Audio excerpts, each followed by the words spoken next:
안녕하세요. 교육용 기초한자 1800자 정복하기. 오늘은 15번째 시간입니다. 자, 오늘부터는 교재를 보면 제 6과가 되겠습니다. 날일자부터 시작하는 것입니다. 자, 날일은 부수의자인데 하늘에 떠오르는 태양의 모양입니다. 날일입니다. 자, 해가 떠오르는데 땅입니다. 한일자지만 땅으로 생각하시면 되겠습니다. 지평선, 수평선. 여기에 위에 해가 떠올랐습니다. 자, 해가 떠오르면 아침이 되죠. 그래서 아침단입니다. 우리가 자주 많이 쓰지는 않지만 우리가 일단은 할 때 일단, 그리고 원단은 새해 첫날 첫 아침을 원단이라고 합니다. 자, 여기에 사람인을 붙였습니다. 사람인을 붙이면 자, 사람이 이렇게 드러났다는 얘기죠. 해가 드러났다는 얘기예요. 아침단은 해가 떠올랐으니까 드러났죠. 사람도 드러났다는 모양입니다. 사람이 드러났기 때문에 뭔가 사람이 어깨나 몸을 이렇게 드러낸 모양이다. 이런 모양을 가리키기도 한다는데, 요즘은 이게 다만 단어로 쓰입니다. 어떤 단서, 단지, 어떻다, 그러한 단어로 쓰이고 있습니다. 자, 이 글자는 빨간색 글자인데, 1800자 속하지 않죠. 걸칠긍입니다. 걸칠긍. 용례가 없듯이, 이게 용례가 거의 없는 글자입니다. 단독으로는 거의 잘 쓰이지도 않는 것인데, 어쨌든, 이렇게 양쪽 두 지점으로 볼 수 있습니다. 이 사이에 해가 떠 있다. 이런 것인데 원래 날일자지만 원래는 이렇게 배주자였다는 거죠. 옛날 글자를 보게 되면 배가 왔다 갔다 한다. 배가 이쪽에서 저쪽으로 늘 왔다 갔다 한다. 그래서 배가 걸쳐 있다. 그런 뜻입니다. 오고 간다는 그런 뜻이겠죠. 그런데 여기에 마음을 뜻하는 마음심을 넣습니다. 마음심을 넣으면 두 지점은 오고 가는 마음 항상 정기적으로 오고 간다. 배가 왔다 갔다 항상 왔다 갔다 하듯이 이렇게 항상 왔다 갔다 하는 마음이다. 그래서 항상항입니다. 자, 아래 마지막 글자는 좀 베풀선인데 사실 설명하기가 조금 애매한 그런 것입니다. 왜냐하면 옛날 모양으로 확정하기도 그렇고 여러 사람들의 이견이 많이 있기 때문에 딱 부러지게 이렇게 알아듣기 쉽게 설명하기는 굉장히 어려운 글자입니다. 어쨌든 진면입니다. 간물이 있어 전면이고 아래에다가 이렇게 걸칠긍자를 쓴 것입니다. 베푼다. 원래는 이것이 궁궐을 뜻하는 겁니다.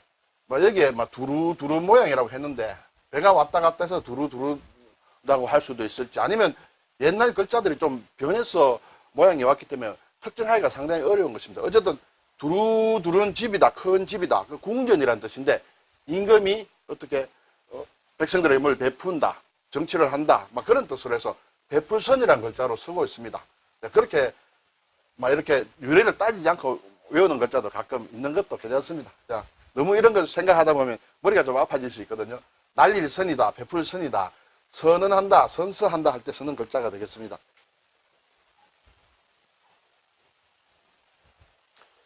이 부분은 이런 글자가 있어요. 되입니다. 돼. 우리가 물건을 쌀을 이렇게 푼다든지 또 할 때 한 돼, 두 돼 할 때 쓰는 되박의 모양입니다.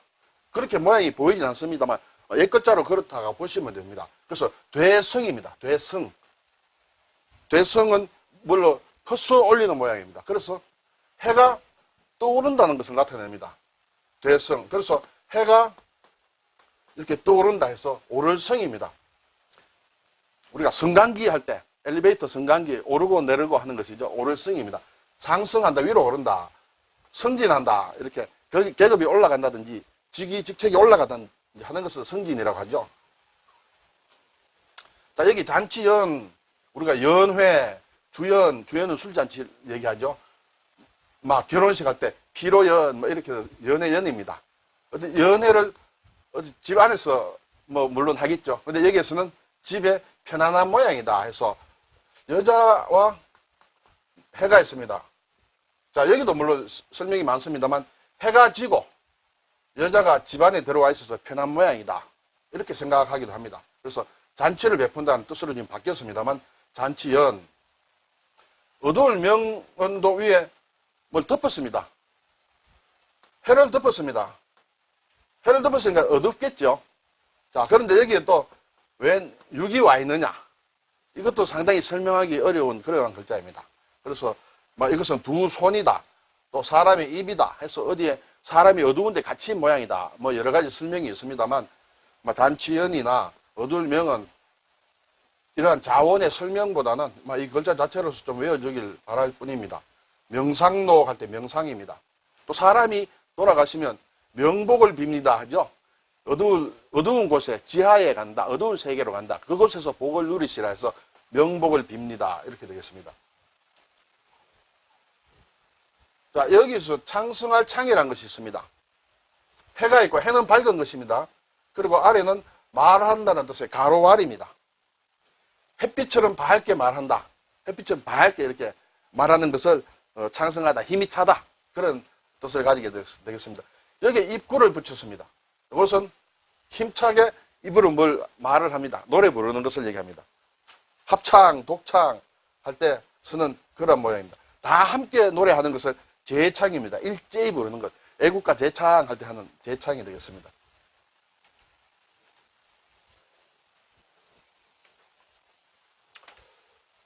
자, 여기에는 일찍조라는 게 있습니다. 우리가 자, 조기축후회를 만든다 할 때 조기, 일찍 일어난, 여기서는 조기가 아닙니다만, 조기는, 자, 조기축후회 할 때는, 조기 할 때는 일찍 일어난다는 얘기예요. 조기축후회 할 때 조입니다. 일찍. 사람이 애가 좀 조숙했어 할 때는 일찍 익었다는 얘기예요. 익을 숙자거든요. 애가 조숙하다면, 애가 너무 일찍 익었다. 뭐, 사람이 익었다는 게 좀 이상합니다만, 너무 이렇게 시근이 빨리 트였다. 뭐 그런 얘기가 되겠죠. 이를 일찍 조자입니다. 이것도 설명이 많습니다만, 여기에서는 깍대기가 붙은 도토리 모양이다. 이 도토리는 검정색의 염료가 되는 거다. 검은색 염료를 만들 때 도토리를 쓰는 모양입니다. 그래서 이 도토리는 검은 것을 얘기합니다. 검은 것은 새벽이다. 날로 보면 새벽이다. 시기로 보면. 그래서 검은 것은 새벽과 통한다 해서 일찍이다. 조금 억지인가요? 그래도 그렇게 해석하는 학자들이 많이 있습니다. 자, 그런데 이렇게 일찍조입니다. 일찍조인데 위에 전복이 있어요. 이 전복은 사람인이 이렇게 변한 것이다. 이렇게 해석하는 사람도 있습니다. 그래서 일찍이라는 건 앞선 거죠. 앞선 사람이다. 앞선 사람이다. 탁월한 사람이다. 뛰어난 사람이다. 그래서 높을 탁 이렇게 됩니다. 탁자도 있죠. 좀 높게 이렇게 돼 있죠. 테이블, 식탁, 그리고 탁월하다, 뛰어나다 할 때도 이 탁을 씁니다. 자, 여기에 일찍조가 있습니다. 일찍조인데 이것은 여기에 풀을 뜻하는 풀초가 들어갔어요. 원래 풀을 뜻하는 것은 이런 글자가 있어요.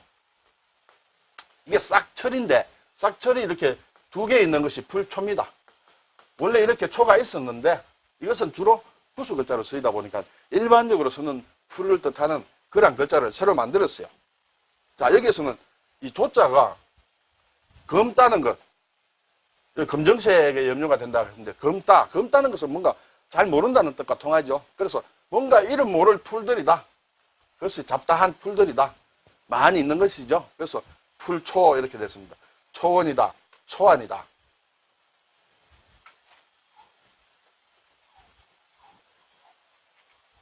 자, 흰 배, 이것도 부수자입니다. 하얗다는 뜻이죠. 이것도 설명이 많습니다만, 껍질을 벗긴 도토리, 껍질을 벗기면 좀 하얀 표면이 드러난다. 그리고 백고로한 머리다. 그리고 해가 빛나는 모양이다. 여러 가지 있습니다. 우리가 이걸 다 알 필요는 없고, 희다는 뜻, 이것은 부수에서 배웠습니다만, 외우기가 그렇게 어렵지 않습니다. 자, 여기에 사람인을 붙였습니다. 자, 이것은 희다는 것은 좀 밝다는 뜻이죠. 밝다는 뜻은 뭔가 밝다, 잘 안다. 잘 아는 사람이야. 뭔가 밝은 사람이야. 사물의 이치에 대해서 통달한 밝은 사람이다. 그 사람은 어른이라는 뜻이에요. 어른. 잘 아는 사람. 우두머리예요. 맞이, 맛. 백부, 제일 큰 큰아버지를 백부를 하죠. 백중, 중은 두 번째입니다. 백은 제일 큰 맞이, 중은 가운데 두 번째. 그러니까 첫째, 둘째는 어긋비긋합니다. 비슷비슷하죠. 그래서 백중은 어디가 우열이, 어디가 더 낫고 못하고를 가리기 힘들 정도로 비슷비슷한 것을 백중이라고 합니다. 자, 희다는 것은 좀 얇다는 것도 통하게 되죠. 그래서 물이 얕은 곳은 배가 이렇게 머무르게 정박하게 됩니다. 물이 얕은 곳에. 그래서 머무를 박이다. 거기서 사람이 잠자고 머무르는 것, 그 숙박도 이 박을 씁니다. 외박한다. 자, 이렇게 흰 백에 손을 넣습니다. 손을 이렇게 뜻하는 제방병, 그러니까 손을 이렇게 딱 하니까 빡 소리가 나죠. 그래서 치다 하는 소리, 칠박입니다. 손을 치니까 이 발음 요소로서 막 백 하진 않겠죠. 빡 하지만 사실은 이 발음이라는 건 지금 중국의식 발음과 우리 발음은 좀 정리된 것이고 해서 일단 기본적으로는 중국식 발음을 기본으로 해야 되겠죠. 박 소리가 난다고 이렇게 이해하시면 되겠습니다. 박수는 손을 친다는 것이죠. 박자는 이렇게 어떻게 한 박, 두 박 그런 박도 되고 또는 치는 것이라는 것도 돼요. 치는 악기 같은 것도 박자라 그래요. 박자. 그래서 우리가 삼박자가 맞다는 것은 세 가지의 어떤 치는 악기가 조화가 잘 된다는 그런 뜻이에요. 근데 삼박자라는 것이 우리 사전의 뜻하고 우리가 실제 쓰는 어떤 의미하고 좀 많이 다릅니다. 자, 이 백은 얇고 가깝다. 희다는 것은 얇다. 막 그런 것도 얇다, 얕다. 결국 그것은 가깝다라는 그런 뜻도 됩니다. 그렇게 가까이 이렇게 다가오는 것입니다. 이건 착받침이죠. 간다는 뜻입니다. 가까이 다가오는 것. 그건 나를 압박합니다. 핍박합니다. 그래서 핍박할 박. 박력. 막 금방 가까이 다가오는 그러한 힘. 박력이 있다. 그리고 압박한다. 그런 뜻도 되겠습니다. 자, 이게 머리라고 생각하겠습니다. 머리라고 생각하고, 희다. 머리가 흰 사람은 나이가 100살까지 살았는 모양입니다. 그래서인지 몰라도 일백백입니다. 백성, 백과. 자, 이 백이 사람이 어떻게 누워서 자는 이렇게 돗자리 모양을 이렇게 또 표시를 했습니다. 옛 글자에는 이런 비슷한 모양입니다. 사람이 돗자리 위에 있는데 그 자는 집이죠. 사람이 집 안에서 돗자리 위에서 자리 위에서 잔다 해서 잘숙입니다. 잘숙. 잠을 잔 돗자리다. 이 숙은 별자리를 얘기할 때 수라고도 합니다. 별자리를 성수라고도 하거든요. 별성자에서. 자, 여기 잘숙은 숙제, 숙원, 오래된 것을 얘기합니다. 숙인데 사람이 이렇게 자지요. 사람이 잘 때는 좀 웅크리고 자죠. 아무래도 좀 웅크리고 자는, 물론 큰 대자로 자는 사람도 있습니다만 일반적으로 몸을 좀 웅크린다. 웅크리는데 실사를 하면 실로 이렇게 칭칭 감아매듯 웅크린 듯이 실로 칭칭 감아맨다. 그러면 줄인다는 뜻이에요. 줄일 축. 축소한다. 단축한다. 그런 뜻이 되겠습니다.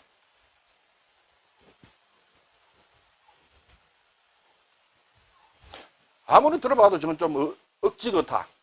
그런 자원들이 많이 있습니다, 사실. 그러니까 학자마다 의견이 다르죠. 그래서 여러분은 그 자원은 참고로 여기시고 원 글자를 외우는 게 더 중요하다. 다시 말씀을 드리겠습니다. 자, 예석. 자, 여기 날일입니다. 해. 해 위에 뭐가 이렇게 있어요. 이 모양이 변한 것이 이것입니다. 이게 뭐냐 하면 짐승을 잡아서 고기를 얇게 썰어가지고 햇빛에 말리는 모양이에요. 포를 떠서 말린다. 금방 마르지 않죠. 상당히 시간이 가야 되죠. 시간이 상당히 갔다는 뜻이에요. 예석이에요. 석일, 지난날. 금석이라는 것은 오늘과 옛날을 얘기합니다. 그런데 사람이 있어요. 사람이 있는데 예석이다. 이 빌린다. 예석은 육포라 그랬죠. 말린 육포. 사람이 육포를 나 좀 빌려줘 해서 빌린다. 그런 뜻도 있고. 그 다음에 사람이 예석 자체가 오랜 기간을 얘기하죠.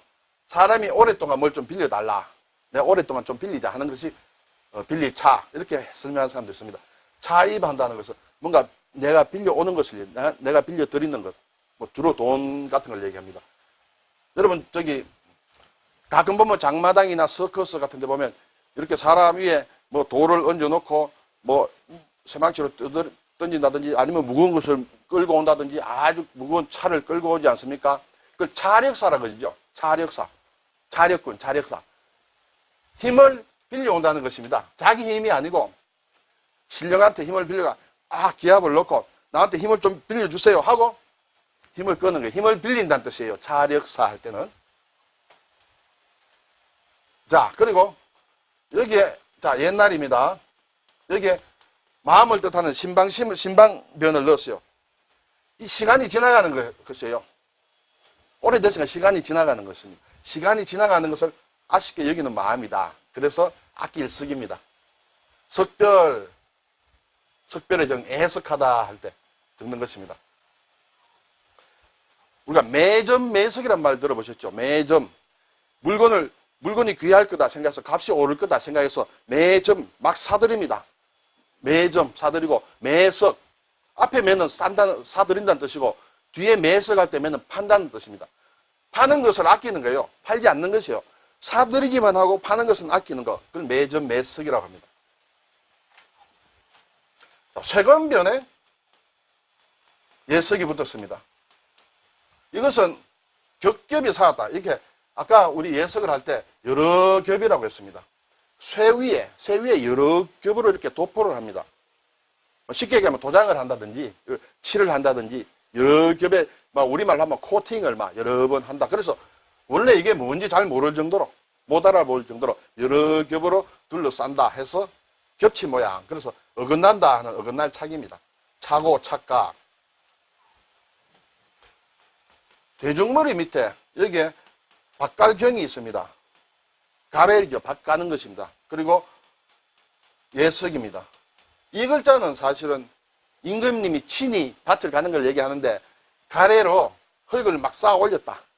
그런 뜻으로 봤습니다. 그래서 문서를 쓴 주간을 이렇게 쌓아 올렸다. 그것이 바로 문서가 된다.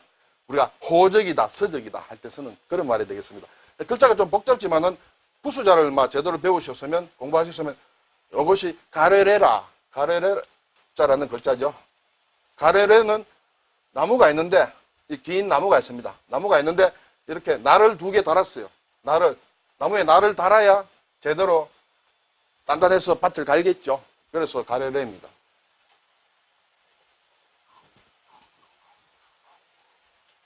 자, 이 글자는 말물이라는 글자입니다.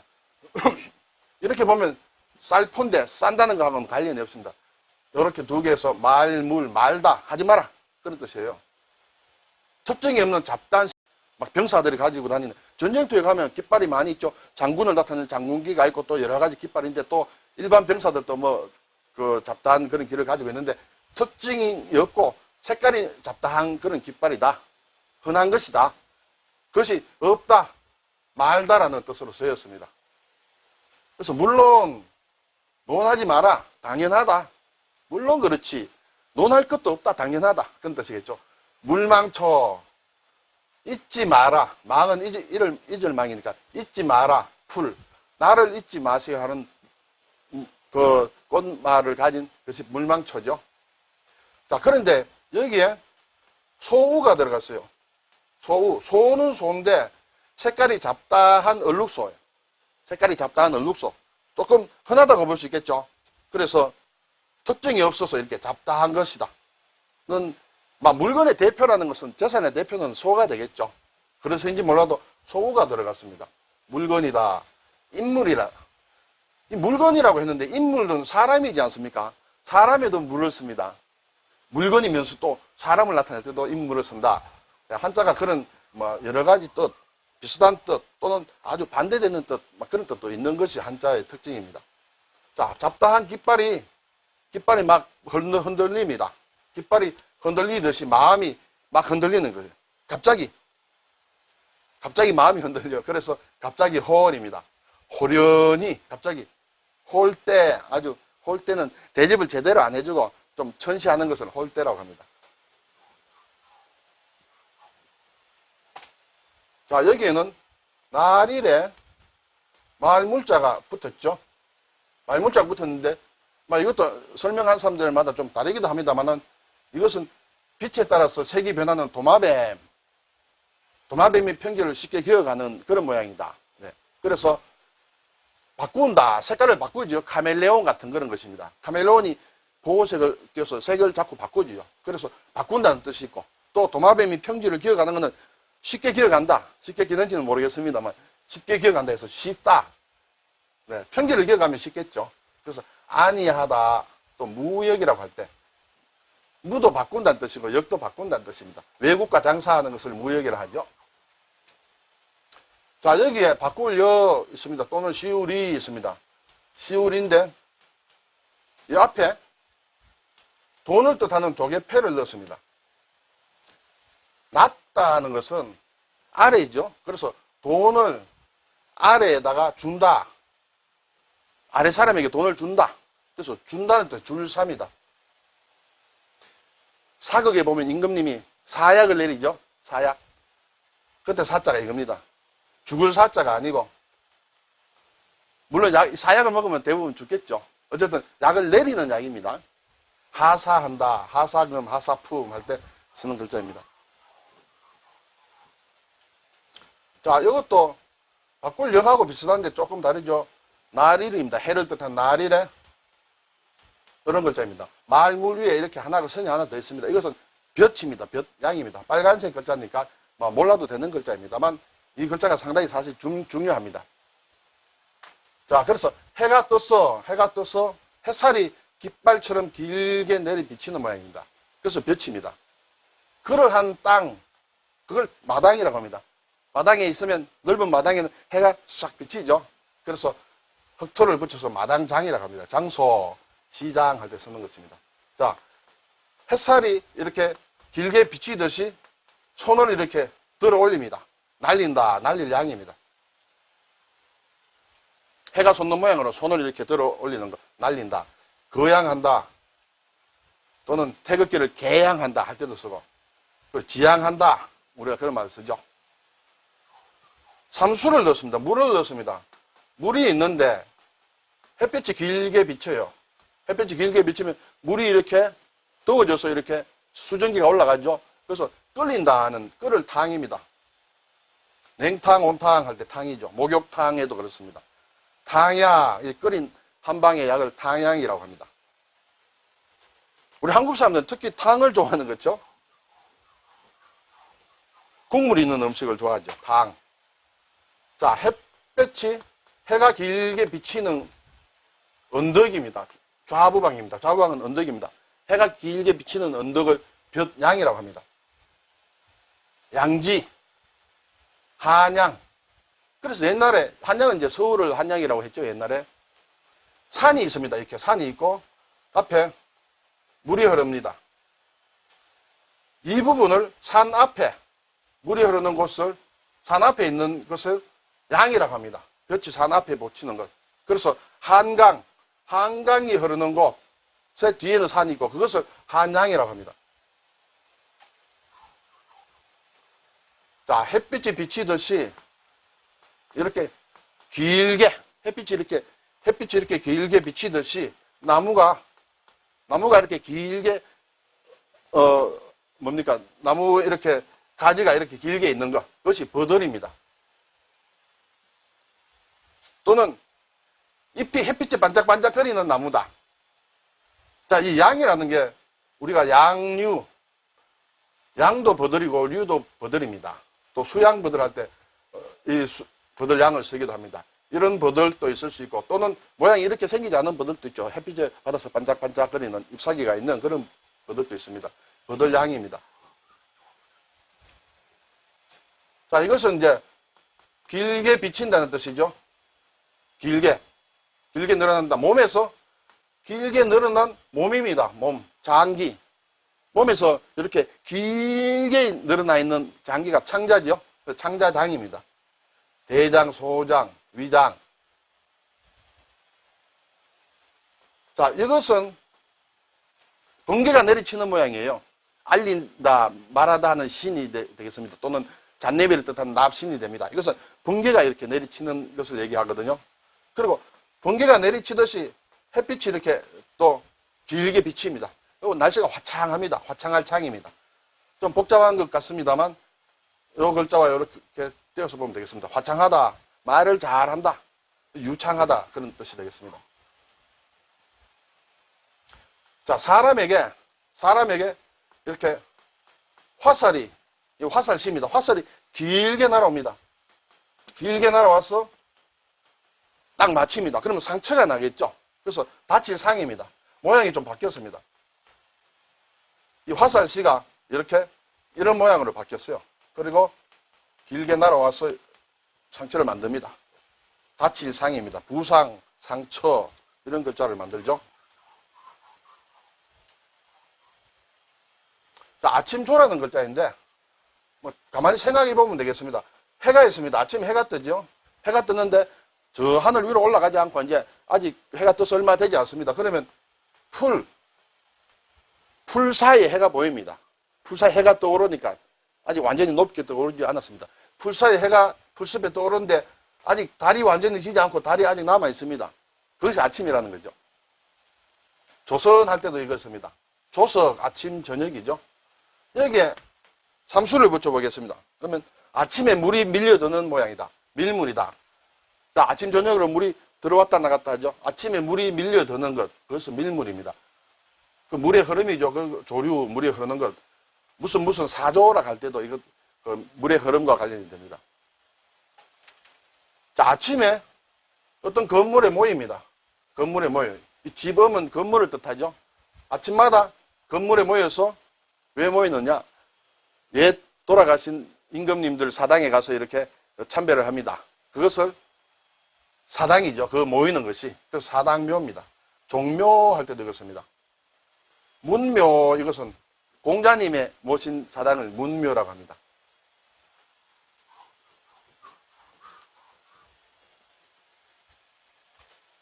자, 해 뜰 때 빛나는 간이라는 이상한 글자가 있는데요.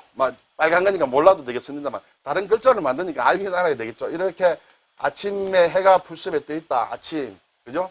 그런데 여기에 이것은 뭔가 길게 깃발이 벌려기듯이 길게 이렇게 햇살이 빛나는 모양이다. 이렇게 생각하시면 됩니다.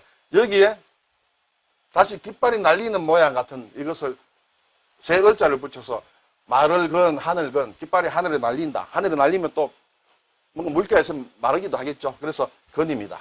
좀 정리할까요? 이렇게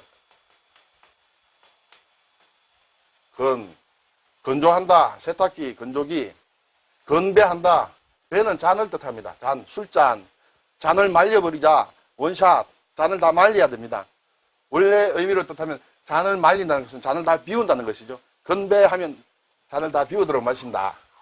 근데 사실은 이 말은 일본에서 만든 말이라서 우리가 많이 써야 될지 안 써야 될지는 모르겠습니다. 여러분들이 각자 알아서 판단하시면 되겠죠. 그래서인지 몰라도 위하여 이런 걸 씁니다만. 자, 이렇게 햇빛이 해가 빛나는 모양입니다. 해가 빛나는데 여기에 방패간이 있습니다. 이것은 나무의 모양으로 보시면 되겠습니다. 나무. 햇빛을 받아서 높게 서 있는 나무다. 얘 모양으로는 나무의 모양입니다. 그래서 줄기간입니다. 간선, 줄기가 되는 선이죠. 그러니까 큰 넓은 길을 간선이라고 합니다. 우리가 간선도로, 간선철도 이렇게 얘기를 하죠. 근간이다. 뿌리가 되고 줄기가 되는 아주 중요한 것을 근간이라고 합니다. 자, 복습해 보겠습니다. 복습의 원칙은 읽고 노트에 쓰는 것입니다. 네. 한번 끝나게 되면 다시 또 제1과로 돌아가셔야 되는 것은 이 한자 공부를 하는데 이건 어쩔 수 없습니다. 우리가 매일 쓰는 글자들이 아니기 때문에 자꾸 수없이 반복을 해야 됩니다. 어쨌든 이 공부가 다 끝날 때까지는 계속 반복을 하십시오. 네, 수고하셨습니다.